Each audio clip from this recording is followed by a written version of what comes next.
मागे फिरू नको हा कॅमेरा. दोन कोणाचे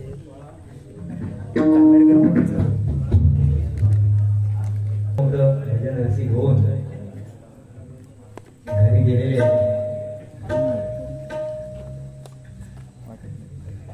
मारी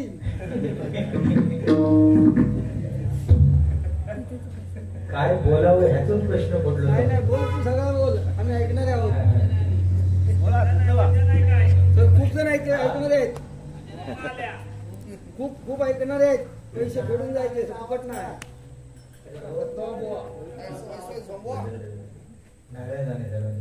झोंबो आहेत म्हणतो. कसं आहे, सगळीकडे जातीला जातो ना आम्ही, अशीच भाषा वेगवेगळी असतात. कोण म्हणता पेटव, कोण म्हणता शेला, कोण म्हणता डांबार लाव, कोण म्हणता चुरमुळ एवढं खदलव. झोंबो झोंबो नवीन शब्द एक गावलो. धन्यवाद. जगी जीवनाचे घ्यावे जाणून सत्वर, जैसे गाते कर्म तैसे वळवे जीवन, जैसे गाते कर्म तैसे वळवे जीवन, जैसे गाते कर्म तैसे वळवे जीवन. क्षणिक सुखासाठी फुल्या कोणी होतो नीती भ्रष्ट, क्षणिक सुखासाठी फुल्या कोणी होतो नीती भ्रष्ट, कोणी त्याग जीवन पुरे दुःख जगी करण्या नष्ट. सोड सोड माया सारी, सोड सोड माया सारी, आहे जग हे नश्वर, जैसे जाते कर्म तैसे वळवे जीवन, जैसे जाते कर्म तैसे वळवे जीवन, जैसे जाते कर्म तैसे वळवे जीवन.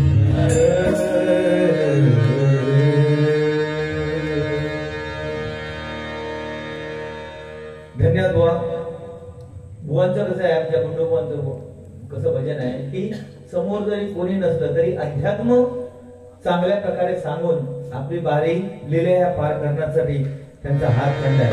अतिशय सुंदर बुवांच्या ठिकाणी गजराची सांगता केलेली आहे. मनापासून बुवा तुमचे आभार मानतोय.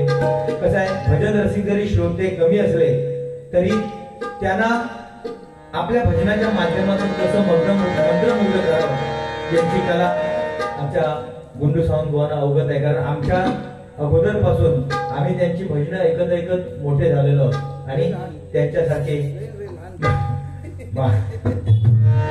महान कलाकार आम्हाला साथीला घेतात हे आमचं भाग्य आहे.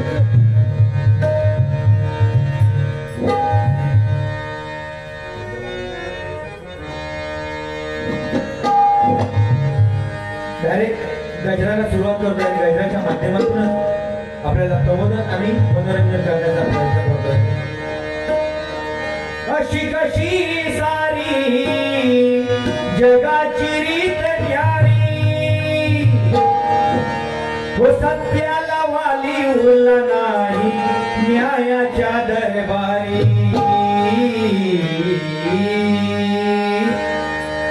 अशी कशी सारी जगाची रीत न्यारी, सत्याला वाली उरला नाही न्यायाच्या दरबारी. हे तुझं भोवती आज कली मातला, नको विसरू हरी नाम घ्यायला. तुझं भोवती आज कली मातला, नको विसरू हरी नाम घ्यायला.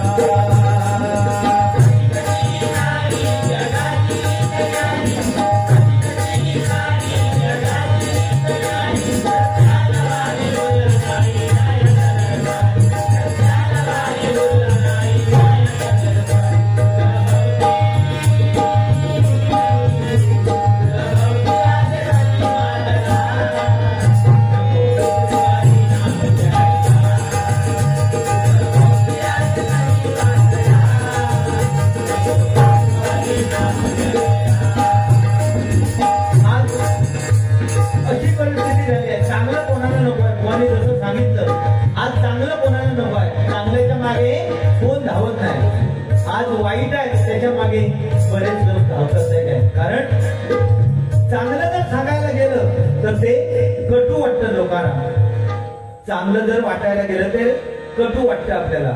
आणि जर एखाद्याची जर चांगली समजूत काढा, हे या वाटेन तू जाऊ नको, अमुक अमुक ठिकाणी खड्डो पडलेलो असते, पडशील. समोरचा माणूस सांगतो रे तू शिकवणारो आमचा कोणच, ह्या वाटेने आम्ही रोज जाणारे आहोत. पण जेव्हा खड्ड्यात पडता ना त्यावेळी त्याला समजता, जर एखाद्या चांगलं जर मार्ग दाखवलं होतो, जर मी अवलंबून असते ना तर आज या खड्ड्यात पडण्याची वेळ माका येईल नसते. म्हणून चांगलं कोणाक नका. तुम्हाला चांगलं उदाहरण दिलं, फिरत्या चाकावरती देशी, म्हणजे देशी शब्द ऐकल्याबरोबर त्याच्या मनात लय बरा वाटला. म्हणजे आज दारूच्या पाठी धावणारे किती आहेत बघा.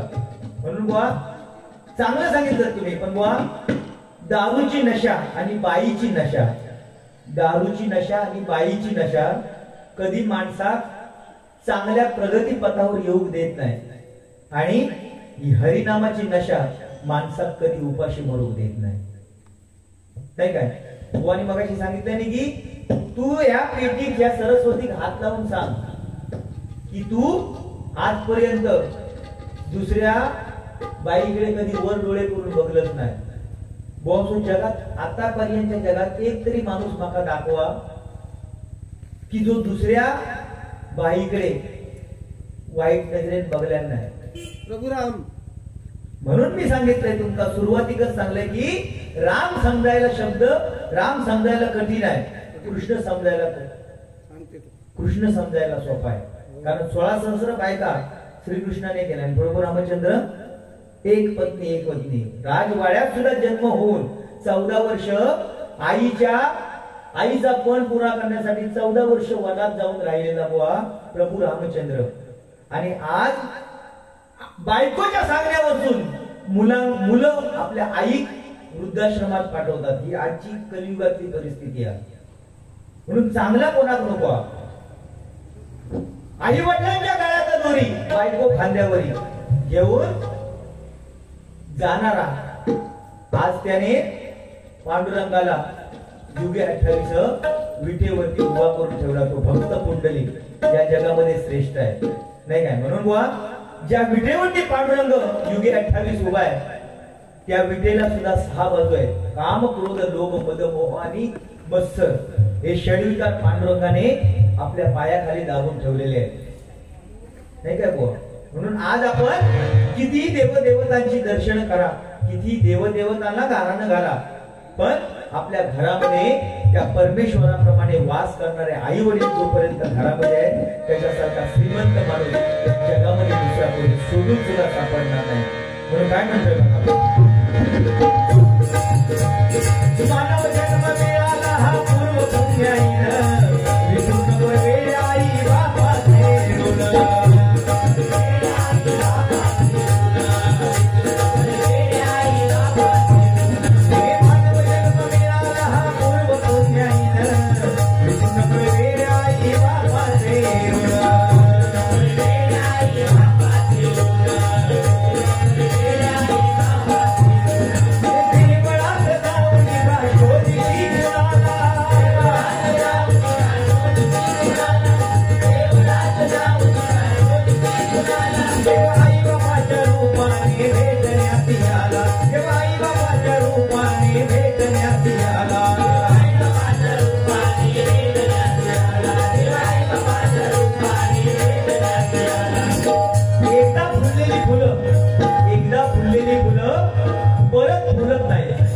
एकदा मिळालेला जन्म आपल्याला परत कधी मिळत नाही. आणि आपल्या हजार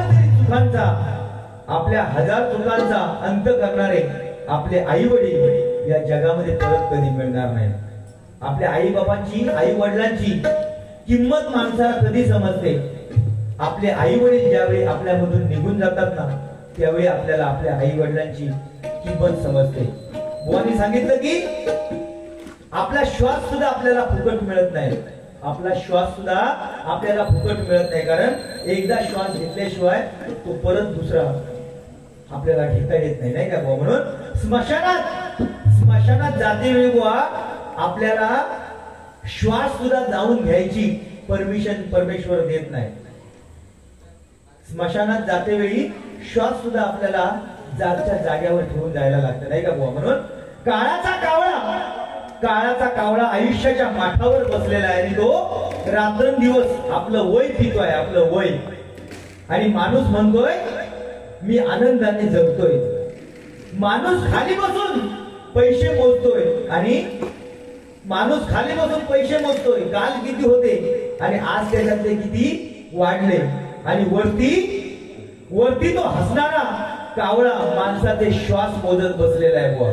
माणसाचे श्वास काल किती राहिले आणि आज किती उरलेत ते. म्हणून बुवा पासबुक आणि श्वासबुक रिकामे असले तर ते भरावे लागतात. पासबुक आणि श्वासबुक रिकामे असले तर ते भरावे लागतात. पासबुकात रक्कम भरावी लागते आणि श्वासबुकात आपण केलेले सत्कर्म भरावं लागतं बाबा. म्हणून ही दोन पासबुक कायमची भरलेली पाहिजे.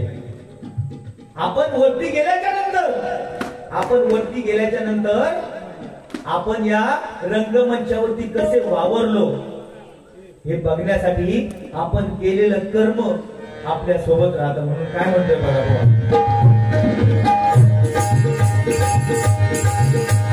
मानव जन्म मिळाला हा पूर्व पुण्यहीन, विसरून प्रवेश आई वागवाचे ऋण.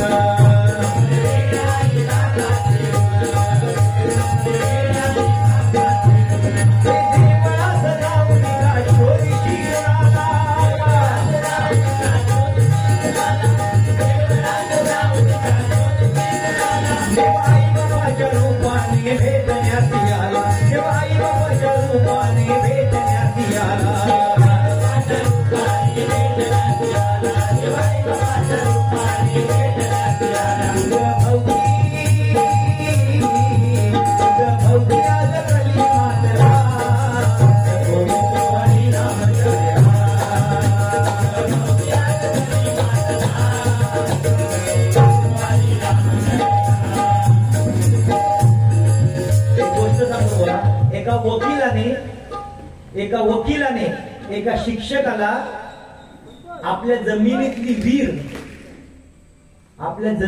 विहीर विकली. कोणी? शिक्षकाने वकिलाला विकली विहीर. आता 4-5 दिवस झाल्याच्या नंतर तो वकील त्या विहिरीवरती पाणी भरत होता. पाणी भरताना बघितल्याबरोबर तो गुरुजी त्या विहिरीचं पाणी भरत होता. एवढ्यात वकील त्या ठिकाणी गेला. वकील गेला आणि म्हणाला, गुरुजी ही विहीर मी तुम्हाला विकलेली आहे. विहीर विकलेली आहे पण आतमधलं पाणी विकलेलं नाही. काय सांगतो?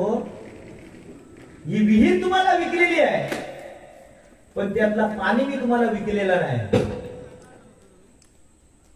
झाला बाबा. गुरुजी काय म्हणाले, वकील साहेब ही वार्ता तुम्हाला सांगायला मी तुमच्या घराकडे येणार होतो, कारण मी तुमची विहीर हे भांड मी विकत तुमच्याकडून घेतलेलं आहे पण पाणी विकत घेतलेलं नाही. आणि ते पाणी माझ्या भांड्यामध्ये तुम्ही ठेवलेला, ते पाणी ताबडतोब माझ्या भांड्यातलं खाली करा, नाहीतर ठेवलेल्या पाण्याचं मोल तुम्हाला भरायला लागेल. आता ह्या ऐकल्याबरोबर वकील चाट पडले. वकील गुरुजींना सांगतात, गुरुजी तसा काय नाही हो, फक्त मी तुमची मस्करी करत होतो, तुम्ही काय बोलता हे बघत होतो. गुरुजी शांतपणे त्या वकिलाला म्हणाले, वकील साहेब माझ्या शाळेमध्ये तुमच्यासारखे विद्यार्थी घडवून मी फार मोठे वकील बनवलेले आहेत. त्या शाळेचा शिक्षक मी आहे, मला जास्त शिकू नका. म्हणून बुवा आपण कोणाशी काय बोलावं आणि काय करावं ह्या प्रत्येकाने लक्षात ठेवू करा. बुवानी मगाशी सांगितलं नाही की तू माझ्या अगोदर इलस तर बारी चालू कशात नाही केलं. आयुष्यात नवराने बायको ही 2 रथांची चाकं, तशी तुम्ही आणि मी या भजनातली 2 चाकं. तुम्ही चाक जर या घराकडे लावला तर मी या चाक दळीत बसवतोय ना, आणि तो जेवतो थांबलोय तो फक्त तुमच्यासाठी थांबलेला आहे. माझा मित्र परत जेव माझ्या बरोबर एकत्र जेव यांनी भजन चालू करूया. या मित्रत्वाचा नाता मी ठेवले तुमच्यासाठी एक गाणं म्हणतोय. दुःख अडवायला उंबऱ्यासारखा उंबऱ्यासारखा दुःख अडवायला उंबऱ्यासारखा मित्र बनव्यामध्ये गारव्यासारखा मित्र बनव्यामध्ये गारव्यासारखा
जो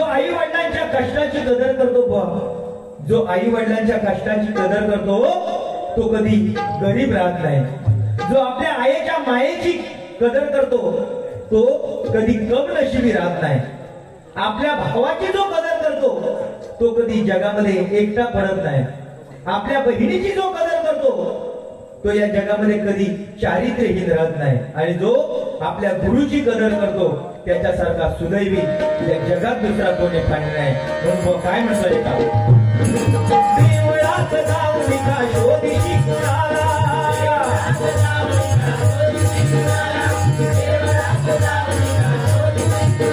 देवा आई बाबाच्या रूपाने भेटण्यात आला. देवा आई बाबाच्या रूपाने भेटण्यात आला.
आपली परंपरा आज कुठच्या कुठे या नवीन पिढीने नेऊन पोहोचवलेली आहे. ज्यावेळी छत्रपती शिवाजी महाराजांची आई जिजाऊ माता युद्धाला जायची त्यावेळी सुद्धा चांगली चापून चोपून नऊवारी साडी नेसून युद्धाला जात होती. आजची प्रथा बदललेली आहे. त्या दिवशी असाच एक बुवा सांगत होता की सरकारने लाडकी बहीण योजना काढण्यापेक्षा लाडकी सुरक्षा योजना जर काढली असती तर सरकारला आम्ही मुजरा केला असता असं एका बुवाने सांगितलं. अरे म्हटला सरकारने लाडकी बहीण योजना काढलेली बरोबर आहे पण तुम्ही म्हणतास की सरकारने सुरक्षा योजना काढू हवी होती. अरे सुरक्षा योजना सरकारने काढण्यापेक्षा आपल्या घरात आपल्या आई बाबांनी काढू हवी. कारण ज्यावेळी पोरगे आपल्या घरातून बाहेर पडतात कामात जाता कॉलेजात जातात त्यावेळी कुठले कपडे घालून जातात काय शृंगार करून जातात या आपल्या आई वडिलांना बघू पाया. आई वडील जर पोरग्याकडे लक्ष देत नसतील तर पोरगी बिघडूनच जाणार नाही काय. सकाळी बापूच जीन्स पॅन्ट घालून गेलो असा कामावरून गेल्याच्या नंतर तीच जीन्स पॅन्ट बायको घालताना बाजारात जातात, तीच पॅन्ट बाजारातून औषध काढून ठेवल्या की चेडू तीच पॅन्ट घालताना पिक्चरात जातात. संस्कृती कुठेतरी बदलत चाललेली आहे ना. आज टॅटू काढूची पद्धत फार बोकाळली आहे. कमी कपडे घालणार आणि नको त्या जागेवर टॅटू काढून फक्त दिखावा करणार, नाही काय? टॅटू काढून दिखावा करणार. पण टॅटू काढून दिखावा करण्यापेक्षा हृदयामध्ये छत्रपती शिवाजी महाराजांचा टॅटू काढा आणि मी मराठी असल्याचा गर्व आणि अभिमान बाळगा. बुवानी मगाशी शालीचा सुद्धा उदाहरण दिल्याने बुवा, भ म्हणजे भगवा, ग म्हणजे गर्वरही आणि वा म्हणजे वासणारही तो भगवा रंग बुवा. आज भगवा नसेल खांद्यावर ना तर परका बसेल बुवा उरावर. आज पेहलगाम मध्ये जो आपल्या पर्यटकांवरती जो हल्ला झाला ना, त्याचं कारण काय? आपली एकजूट नाही म्हणून झालेला आहे सगळा. आपली जर एकजूट असत ना तर कोण काय करू शकत नाही. त्या दिवशी आमच्या बाजूवाल्या धोबी, जो कपडे धुता धोबी, मुंबईत माझ्या बाजूत होता धोबी, त्याने आपल्या झिलाचं नाव पाकिस्तान ठेवल्या. त्या बाजूवाल्या माझ्या धोबी आपल्या झिलाचं नाव पाकिस्तान ठेवल्या. आणि एका कोणीतरी विचारलं, अहो धोबी साहेब, तुम्ही तर मोठे देशभक्त होता, मग आपल्या झिलाचं नाव पाकिस्तान कसा काय ठेवला? तेव्हा त्या धोबीने उत्तर काय दिल्या? साऱ्या दुनियेत समजो भया की पाकिस्तानचा बाप एक नाला चोपाऱ्याचा धोबी आहे. या समजो भया म्हणून त्यांनी आपल्या पोरग्याचं नाव पाकिस्तान ठेवलं. तुमचा तरी आवडला तरी भाग झाला. काय म्हणतोय बघा बुवा.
आता 40-45 वर्ष वयाचे पोरगे झाले, त्यांनी लग्नाची वाट बघू नये. कशा बुवा त्यांच्या जखमी आणि नीट चोळता हो बुवा. जेका परमेश्वरान चोच दिल्या ना त्याका दाणे सुद्धा दिलेले. जेका परमेश्वरान चोच दिल्या त्याका दाणे सुद्धा दिलेले. बुवा सन्माननीय मंदार जामुष्टे मगाशी ज्यांनी वरती भजन केलं त्या मंदिरामध्ये, अतिशय सुंदर भजन केलं, त्यांच्याकडून हे माझ्यासाठी 200 रुपयाचं पारितोषिक आलेलं आहे. मंडळाच्या वतीने त्यांचे मनपूर्वक आभार मानतोय. बुवा त्या पोरग्यांच्या जखमेवर मीठ चोळू नको. काय काय काय माहिती आहे, ज्याचा परमेश्वरान चोच दिल्या ना त्याला दाणे सुद्धा दिलेले.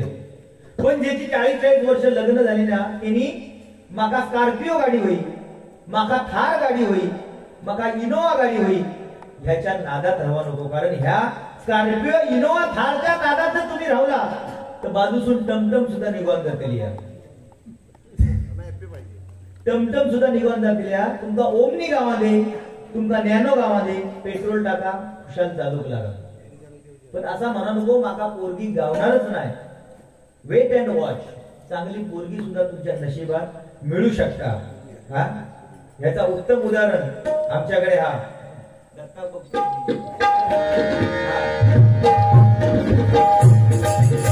सुखाचा काळ गेला उरली आठवण.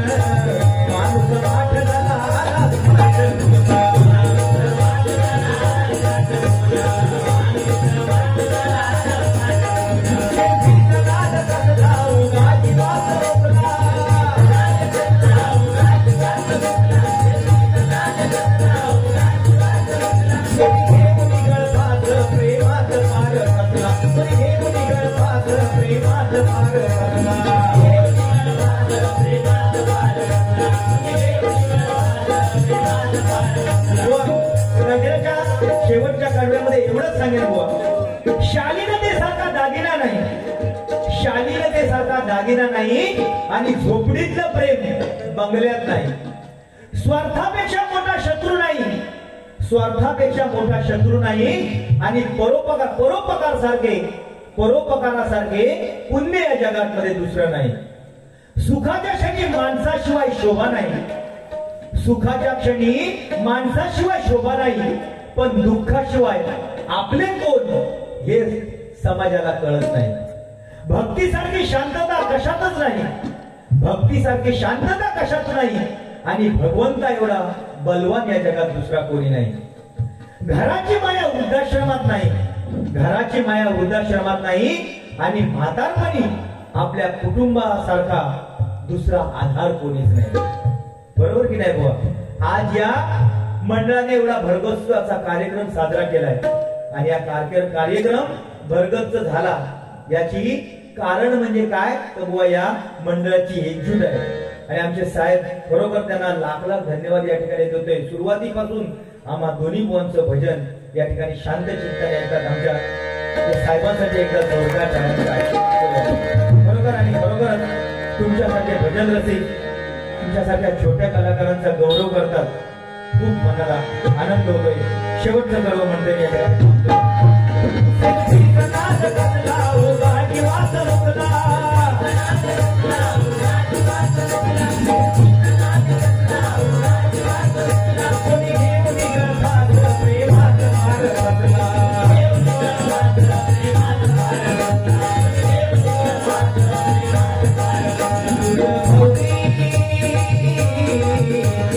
Oh,